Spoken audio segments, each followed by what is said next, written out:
watched my daughter-in-law pour my coffee down the drain, while telling my grandchildren I was nothing but a burden they'd soon forget. This place doesn't belong to you anymore, Margaret. You're just a guest here now, a guest who's overstayed her welcome. My hands went numb. I couldn't move. I stood there watching the brown liquid spiral down the drain, taking 30 years of sacrifice with it. Thank you for being here with me today. I need you to hear this entire account. Please, hit that subscribe button and drop a comment telling me which country you're watching from. I want to understand how many others have felt invisible in their own homes. My name is Margaret Elizabeth Hartwell. I'm 71 years old, and until 3 months ago, I believed family meant sanctuary. I raised my son Daniel in this very dwelling after his father died when he was only 7. I worked 2 jobs, skipped meals, and turned this modest property into something worth inheriting. Now I sleep in the smallest bedroom, while Jennifer redecorates my living room. The morning she poured out my coffee wasn't the beginning. It was simply the moment I stopped pretending everything would get better. The real story started 18 months earlier, when Daniel brought Jennifer to our doorstep and announced they were getting married within 3 weeks. I smiled at their wedding. I welcomed her into my world. I had no idea she'd already been planning how to remove me from it. Jennifer started small. The first week after their wedding, I came back from my part-time library job to find the living room furniture rearranged. My favorite reading lamp, the one Thomas bought me for our 20th anniversary, had been moved to the basement. "I hope you don't mind," Jennifer said sweetly when I asked about it. "I'm just trying to create better flow in the space." I didn't mind then. I wanted to be accommodating. I wanted Daniel's marriage to succeed where his first one had failed. But the changes kept coming. She'd cook elaborate dinners without asking what I liked, then look wounded when I couldn't finish the spicy curry that upset my stomach. She'd reorganize my kitchen cabinets while I was at work, moving things I'd kept in the same spots for decades. "Daniel, your mother keeps moving my things. This is our dwelling now. She needs to understand boundaries." I heard her say this one evening when I was upstairs. My son's response broke something inside me. "You're right, honey. Mom, can you come down here?" I descended the stairs slowly, my arthritis acting up. "Mom, Jennifer's just trying to make this place feel like a dwelling for us. Can't you be more flexible? You're not getting any younger. We're doing you a favor by staying here." The boy who once defended me against neighborhood bullies now avoided my eyes. Jennifer had a particular talent for creating scenes when Daniel was present, but treating me with cold politeness when we were alone. 3 months into their marriage, my favorite armchair disappeared. The one Thomas had saved for months to buy me. The one where I'd rocked Daniel to sleep as a baby, where I'd read him bedtime stories until he was too old for them. "Oh, that old thing?" Jennifer said when I asked. I donated it to charity. It didn't match the aesthetic. The aesthetic. My entire existence was being erased for an aesthetic. Family photos came down from walls. My gardening tools vanished from the shed. My spice collection, carefully built over decades, gifts from friends, souvenirs from the one vacation Thomas and I ever took, was thrown away and replaced with Jennifer's preferred brands. The dwelling began feeling foreign. I'd walk into rooms and not recognize them. My memories were being painted over, discarded, erased. 3 months after the wedding, I overheard Jennifer on the phone in the study. I'd been walking past to get a glass of water when her voice stopped me cold. "Don't worry, Mother. The property will be ours completely once we figure out how to move her into assisted living. She's old. How hard can it be?" My hands trembled as I backed away from the study door. That night, I couldn't sleep. I lay in my small bedroom, the room that used to be Daniel's childhood space, where I could still see the growth chart marks on the doorframe that Jennifer hadn't painted over yet, and remembered something I'd forgotten for years. Thomas had been meticulous about legal matters. Before his death 23 years ago, he'd made me promise to keep certain documents in a safety deposit box at First National Bank. I'd visited that box only twice since his funeral, once to retrieve his military medals for Daniel's high school presentation, and once to add my own will. Thomas's voice echoed in my memory, so clear it was like he was lying beside me again. "Margaret, listen carefully. If anything ever happens, or someone tries to take this dwelling from you, there's protection. I've made sure of it. The documents are in the box. Promise me you'll remember." I'd been so consumed with grief and raising Daniel alone that I'd never fully examined what Thomas meant. I'd been working 60-hour weeks between my two jobs, making sure Daniel had everything he needed for college, sacrificing sleep and health, and any life of my own. Now, lying in darkness while my daughter-in-law plotted my removal, those words took on new weight. Morning came slowly. I moved through breakfast like a ghost. Jennifer chattered about renovation plans. She wanted to knock down the wall between the kitchen and dining room, create an open concept space. Daniel scrolled through his phone, barely present. Neither noticed my silence had shifted from defeated to calculating. I realized something that morning. They saw an elderly woman they could manipulate and discard. They didn't see the woman who'd survived poverty, widowhood, and decades of fighting for every inch of stability. That was their first mistake. 2 days later, I told Jennifer I had a doctor's appointment. Instead, I took the bus downtown to First National Bank. The safety deposit box key hung on my necklace, hidden under my blouse for 23 years. I'd worn it so long, I'd stopped noticing its weight. The bank manager, a young woman named Sarah, led me to the private viewing room. My fingers shook as I inserted the key and turned it. The metal door swung open, revealing stacks of papers I'd barely glanced at in over 2 decades. Inside that metal box lay documents that would change everything. But there was also something else, a sealed envelope with my name written in Thomas's handwriting, marked open only if they tried to take your dwelling. I sat in the private viewing room at the bank, the envelope trembling in my weathered hands. Thomas's handwriting brought tears I'd thought had dried up years ago. I broke the seal carefully, as if rushing might somehow disrespect his memory. "My dearest Margaret, if you're reading this, someone is threatening the security I worked so hard to give you. I need you to know several things. First, the dwelling isn't titled the way you think it is. Second, I've placed certain legal protections that activate only under specific circumstances. Third, there's money you don't know about. Not a fortune, but enough. And fourth, my love, you are stronger than anyone who would try to hurt you." I had to stop reading. My vision blurred with tears. Thomas had known, somehow, he'd known that someday I might need protection from the very people I'd sacrifice everything for. The documents beneath the letter revealed a complex legal structure. Thomas had placed the dwelling in a special trust. I had lifetime rights that couldn't be challenged or removed. Any attempt to force me into assisted living, any effort to claim the property while I lived, would trigger automatic legal consequences. There was also a bank statement for an account I'd never known existed. Thomas had been setting aside small amounts for years before his death. With interest accumulated over 2 decades, the balance showed $63,000. He'd known. Somehow he'd known that someday I might need protection from the very people I'd sacrifice everything for. He'd built me armor from beyond the grave. I photographed every document with my phone, a skill my grandson had taught me the previous Christmas, back when Jennifer still allowed him to visit. I returned everything to the safety deposit box, except one paper, a contact card for Thomas's old attorney Franklin Pierce, with a handwritten note. "He knows everything, he'll help you." When I returned, Jennifer was repainting the hallway. The soft yellow I'd chosen 30 years ago was disappearing under harsh gray. "Where were you?" I tried calling. "We have contractors coming tomorrow to discuss converting your bedroom into an office." I smiled. A real smile that didn't reach my eyes. "I had errands. Don't worry about my room. I won't be needing it much longer." Jennifer's face lit up with triumph. She'd misunderstood completely. That night, I called Franklin Pierce.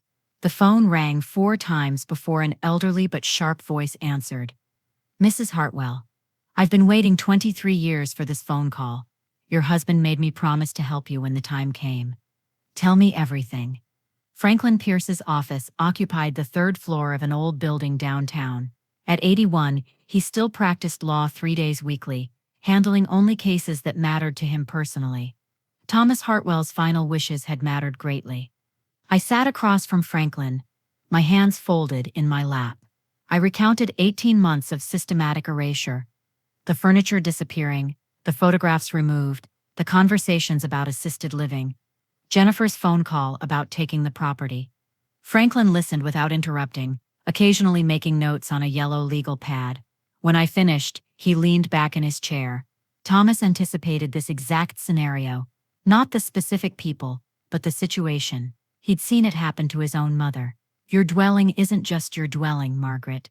It's held in an irrevocable trust, with you as the primary beneficiary. Daniel is listed as secondary beneficiary, but only after your death, and only if certain conditions are met. What conditions?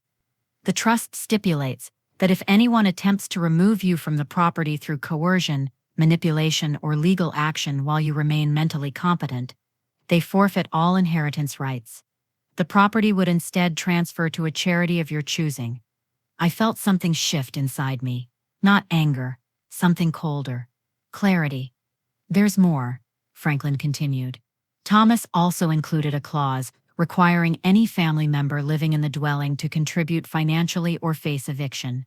Jennifer and Daniel have been residing there rent-free, paying no utilities, contributing nothing to maintenance. They're technically squatters in a property they believe they'll inherit. What do we do? Franklin's eyes gleamed. Here's what we're going to do. We'll let them continue thinking they're in control. Meanwhile, we'll document everything. Every conversation about moving you out, every change they make without your permission, every financial contribution they fail to make. Then when they make their move, and they will, we'll activate the trust's protection clauses. What if Daniel fights this? He's still my son. I don't want to destroy him. Franklin's expression softened. Margaret, he's already chosen destruction. He chose it the moment he allowed his wife to erase you from your own existence. We're not destroying anything. We're simply revealing what's already been destroyed. He handed me a small device, disguised as a pendant. Wear this. It records everything. In this state, you're legally allowed to record conversations you're part of. Get them talking about their plans. I left Franklin's office with the pendant around my neck and a court date already scheduled for 6 weeks away. I had one goal now: make them confident enough to reveal their complete plan before the legal trap snapped shut. I became an actress in my own dwelling. I shuffled more slowly. I forgot names occasionally, always small things, never anything that would trigger actual concern about my competency. I asked Jennifer to help me with tasks I could easily do myself. I played the role of a declining elderly woman perfectly. Jennifer and Daniel responded exactly as I predicted. They became bolder. One evening at dinner, Daniel cleared his throat. Mom, Jennifer and I have been talking. We think it's time to look at some really nice assisted living facilities, places where you'd have friends your own age, activities, medical care right there. My hands shook as I cut my chicken. The pendant around my neck captured every word. But this is my dwelling. Thomas and I built this life here. Jennifer's voice dripped with false sympathy. Margaret, you're confused. This place is too much for you now. You can barely manage the stairs. What happens if you fall and we're not here? I suppose you're right. I do get confused sometimes. Maybe it would be easier. I watched Jennifer's eyes light up with victory. She thought she'd won. Later that week, when Daniel was working late, Jennifer dropped the pretense entirely. I was washing dishes when she entered the kitchen. You know what I can't stand? The way you shuffle around here like some tragic widow. Thomas has been dead for decades. Get over it. This place should have been Daniel's years ago. You're selfish for clinging to it.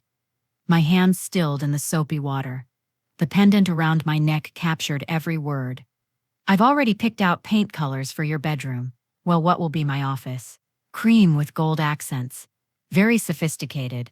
Not like the depressing floral wallpaper you've kept up for 30 years. A week later, Jennifer hired contractors without my knowledge. They arrived one morning to begin converting my bedroom. I stood in the doorway, looking helpless. I don't understand. Daniel said we were just talking about changes. The contractor looked uncomfortable. Ma'am, we have a signed work order from Jennifer Hartwell. She said she owns the property. Oh, yes.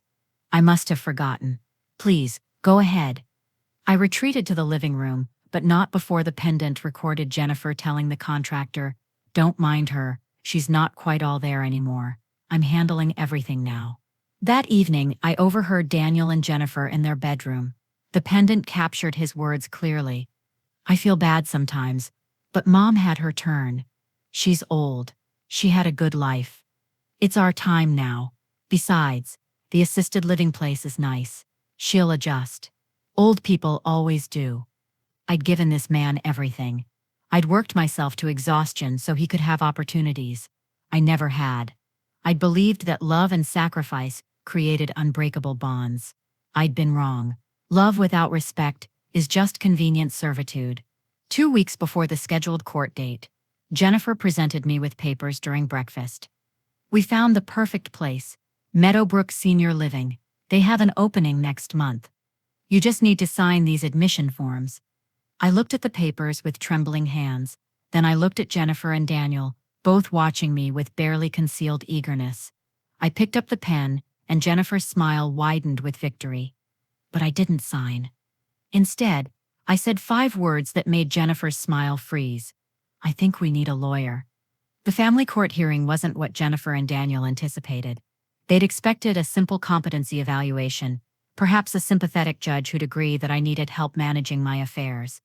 They'd hired a lawyer who specialized in elder care transitions, a pleasant woman named Rebecca, who'd assured them this was routine. What they walked into was something entirely different. Franklin Pierce sat at the plaintiff's table, his decades of courtroom experience evident in his posture. Beside him, I wore a navy dress and pearls, the same outfit I'd worn to Daniel's college graduation. I looked composed, dignified, and entirely competent. Judge Morrison entered, and we all stood. She was a woman in her 50s, with steel gray hair and eyes that missed nothing. I've reviewed the preliminary filings. This appears to be a property dispute disguised as a guardianship petition. Mr. Pierce, please proceed. Franklin stood. Your Honor, this case represents a systematic attempt to defraud an elderly woman of her legal property rights through coercion and emotional manipulation. Mrs. Margaret Hartwell is the sole beneficiary of an irrevocable trust established by her late husband. The respondents, her son Daniel and his wife Jennifer, have been residing in the property rent-free while actively planning to force Mrs. Hartwell into assisted living against her will. Jennifer whispered urgently to their attorney. Daniel's face had gone pale. Franklin presented the trust documents first. Rebecca, their lawyer, looked confused. Your Honor, we were told the property was in Daniel Hartwell's name. That's because you were lied to, Franklin replied.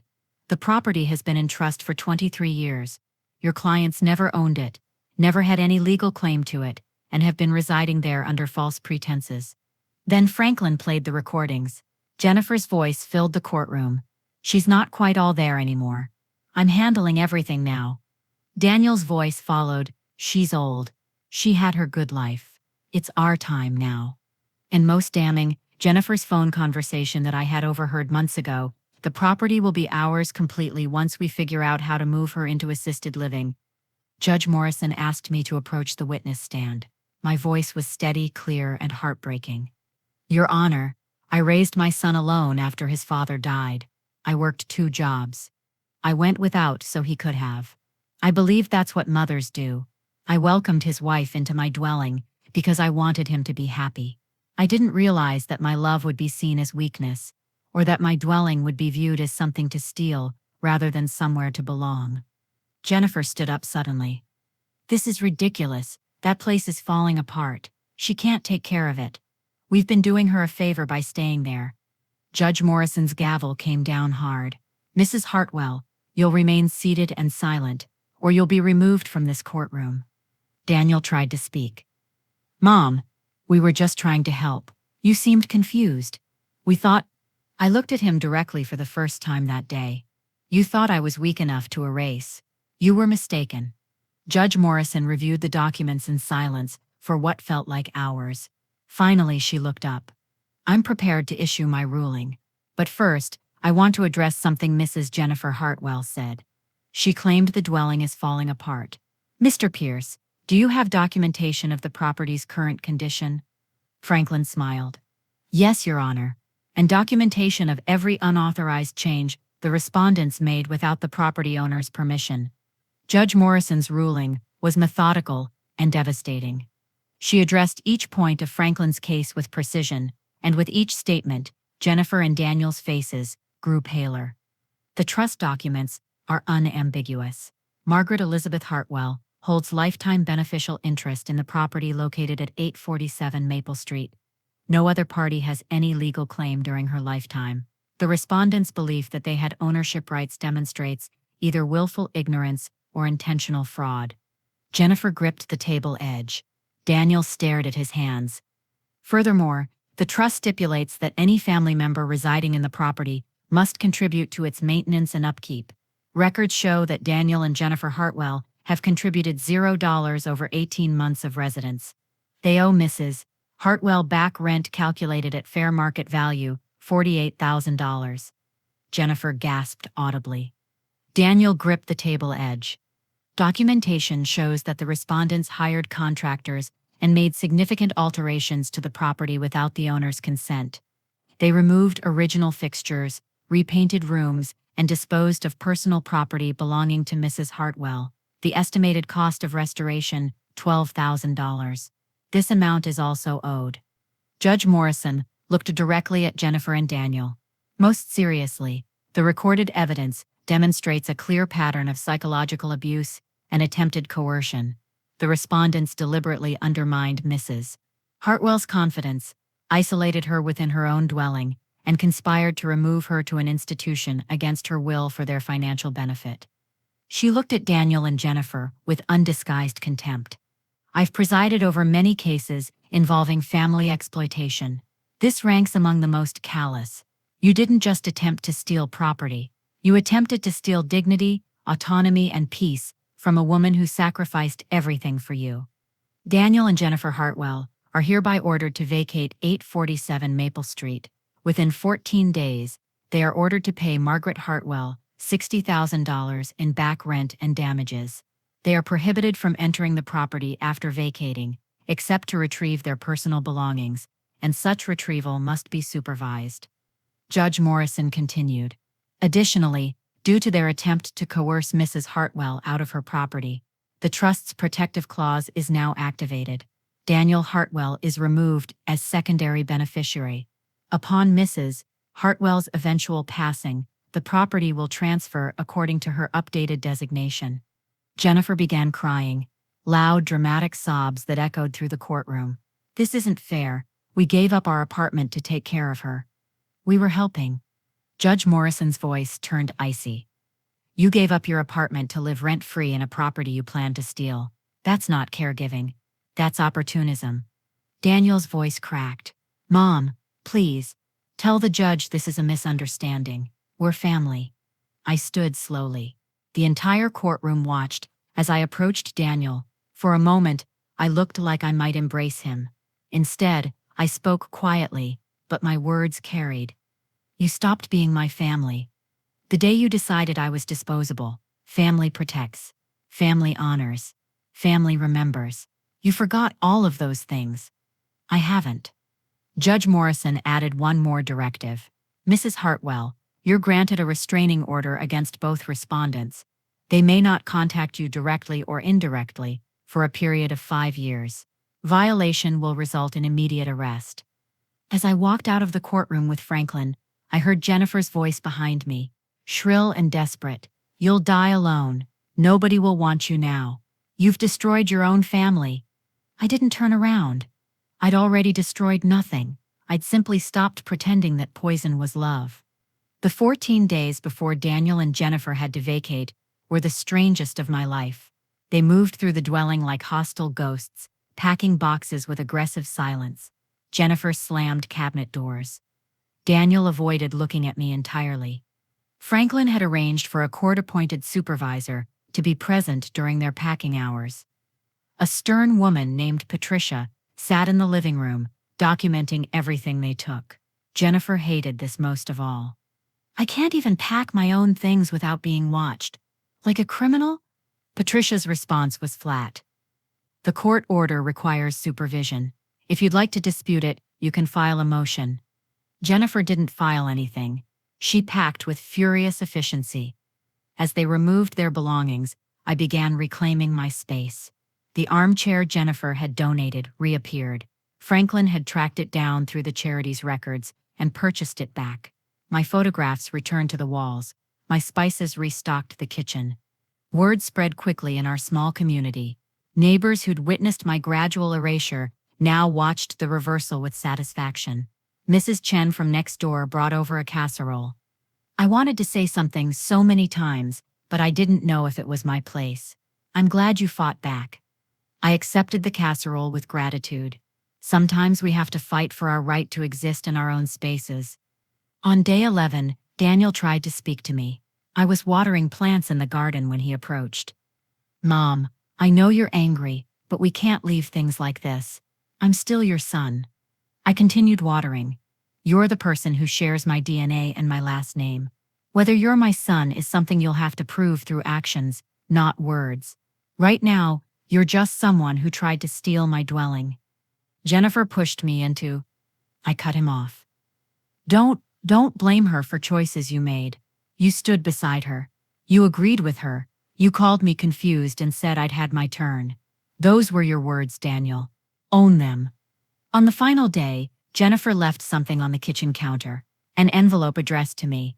Inside was a single sheet of paper with a handwritten message.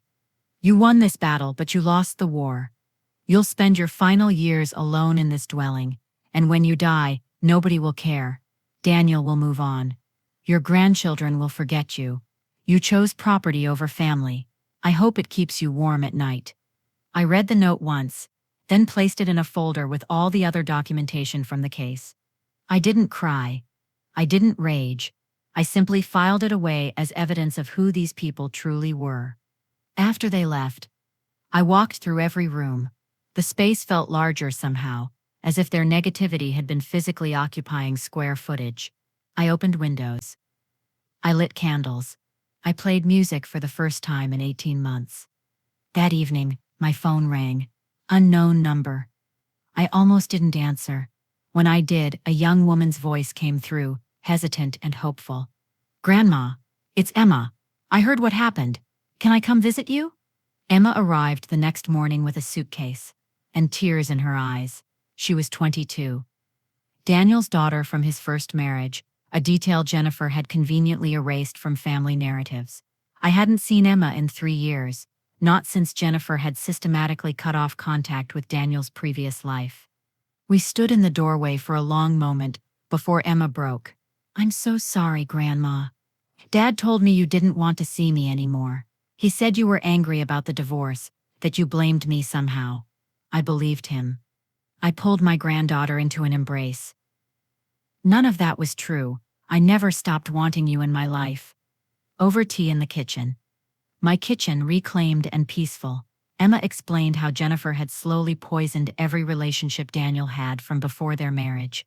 First wife, old friends, extended family, and finally, Emma herself. She told Dad I was disrespectful. She showed him text messages that looked like they were from me but weren't. She created this whole narrative where I was this troubled, ungrateful daughter who needed boundaries. Dad believed her because it was easier than questioning her. Emma had finished college, started a career in graphic design, even gotten engaged. All milestones I had missed because of carefully constructed lies. Jennifer had told Emma that I was too fragile for visits. She'd told me that Emma was too busy with her new life to care about family. She isolated everyone. She made sure your father had no support system except her. That way, when she decided to take the dwelling, there'd be nobody to question it or defend me. Emma's voice shook with anger. I can't believe Dad went along with it. He used to be different. Before Jennifer, he actually cared about people. People reveal themselves under pressure. Your father revealed that his comfort mattered more than his integrity. That's painful to accept. But it's truth. We can love someone and still acknowledge they've chosen to become someone we don't recognize. Emma asked if she could stay for a while. My lease is up next month anyway, and I've been wanting to move back to this area for work. If you'd have me, I'd love to rent a room. Actually rent. I'll pay fair market value, and I'll help with maintenance, cooking, whatever you need. My eyes filled with tears. The first I'd shed since the courtroom. I'd love that. But you don't have to pay rent. This is your dwelling. No, Emma said firmly. I need to pay rent. I need to show you that family can be respectful and reciprocal. That's what real love looks like. We spent the afternoon in the garden, pulling weeds that had grown during the chaos of the past months. Emma talked about her fiancé, Marcus, who was eager to meet me. They planned a small dinner party for the following week. As the sun set, Emma pulled out her phone. Grandma, I've kept every photo of us. Look. She scrolled through years of pictures, birthdays, holidays, ordinary afternoons. Jennifer tried to make me forget you, but you can't erase love with lies. That night, as I prepared for bed in my reclaimed dwelling, I heard laughter from the guest room. Emma on the phone with Marcus, happy and safe. For the first time in 2 years, the dwelling felt alive again. Then my phone buzzed. A text from an unknown number. This isn't over. You'll regret this. I deleted it without responding. Some battles. I'd learned you win by refusing to fight. 3 months passed in peaceful restoration. Emma's presence transformed the dwelling back into a residence. She painted the bedroom. Jennifer had tried to claim, choosing colors I loved, soft sage green with cream trim. Marcus visited every weekend, a gentle man who treated me with genuine respect. But I hadn't forgotten Jennifer's final text. I knew people like Jennifer didn't simply disappear after defeat. They circled, looking for new angles of attack. One Tuesday morning, I called Franklin. I need to prepare something. A final insurance policy. Franklin listened as I explained. Then he said, Margaret, are you sure this is comprehensive? I'm certain. They need to understand that some doors, once closed, can never be reopened. I assembled it carefully over several weeks. A banker's box, sturdy and plain, labeled with Daniel and Jennifer's names.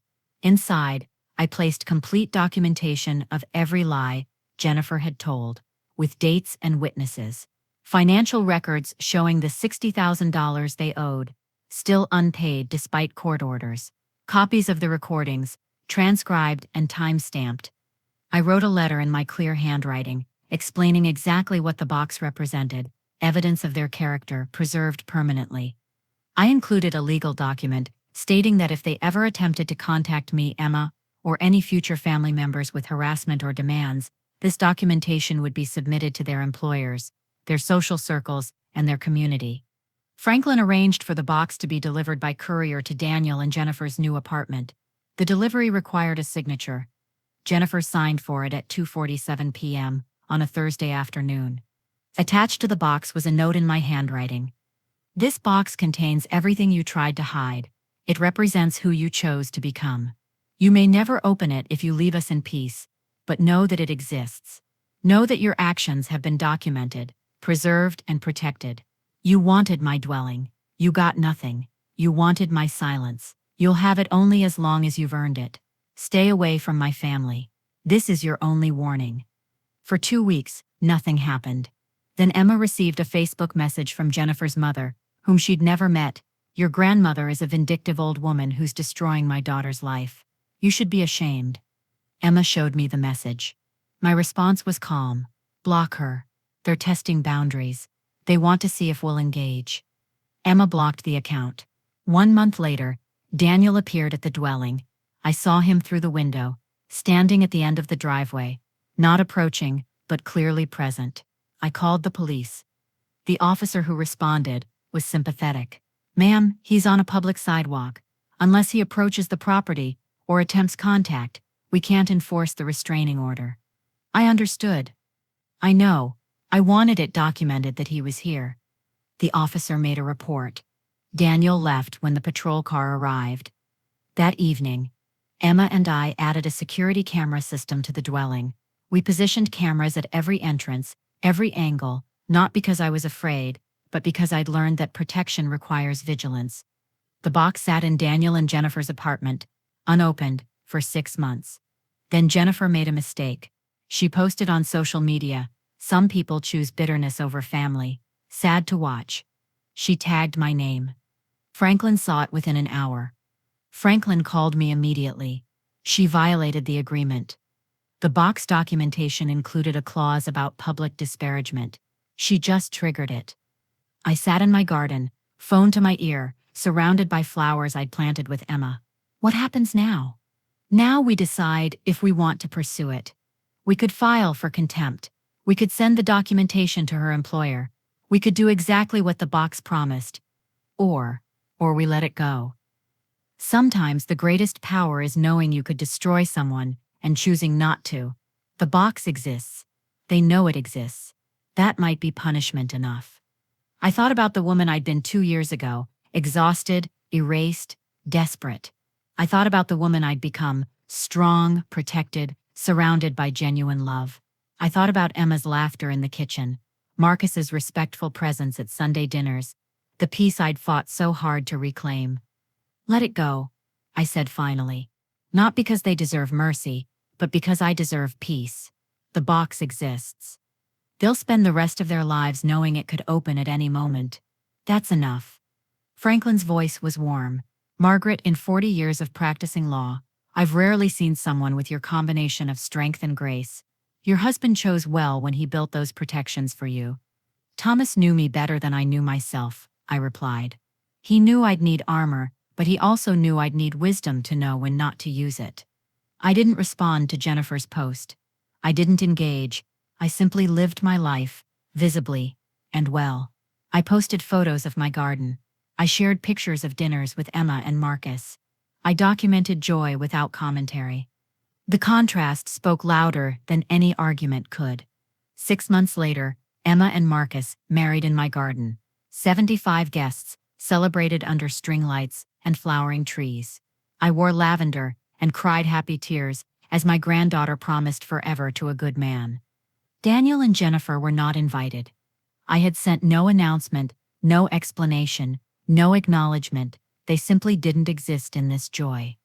At the reception, Emma raised her glass. To my grandmother, who taught me that love without respect is just manipulation with better marketing. Who showed me that sometimes the strongest thing you can do is refuse to accept disrespect, even from family, especially from family. Grandma, you saved yourself, and in doing so, you saved me too. That night, after the guests left, and Emma and Marcus departed for their honeymoon, I sat alone in my reclaimed dwelling. The residence was quiet, but not empty. It was filled with the echoes of genuine celebration, real love, earned peace. I thought about the box, sitting unopened in Daniel and Jennifer's apartment. I thought about the power of documentation, of boundaries, of knowing when to fight and when to simply walk away into better light. They wanted my dwelling because they thought property was power. They didn't understand that real power is knowing who you are and refusing to be erased. They took nothing from me in the end. I took everything back, my residence, my dignity, my right to exist without apology. If you've stayed with me through this entire journey, I want you to know something. Your story matters too. Whatever you're facing, whatever betrayal has tried to erase you, you have the right to fight back with dignity. Please, leave a comment below. Tell me your story, or simply tell me you understand. Hit that subscribe button, because I need to know my voice reached you. Share this video with someone who needs to hear that they're not alone in their battle. And remember, family is not who shares your blood. Family is who honors your existence. I lived in my dwelling for another 12 years. When I passed at 83, surrounded by Emma, Marcus, and my 2 great-grandchildren, the residence transferred exactly as I designated, to Emma, who'd earned it through love, respect, and presence. The box remained unopened, a permanent reminder that some betrayals create distances that can never be crossed again. And that was exactly as it should be.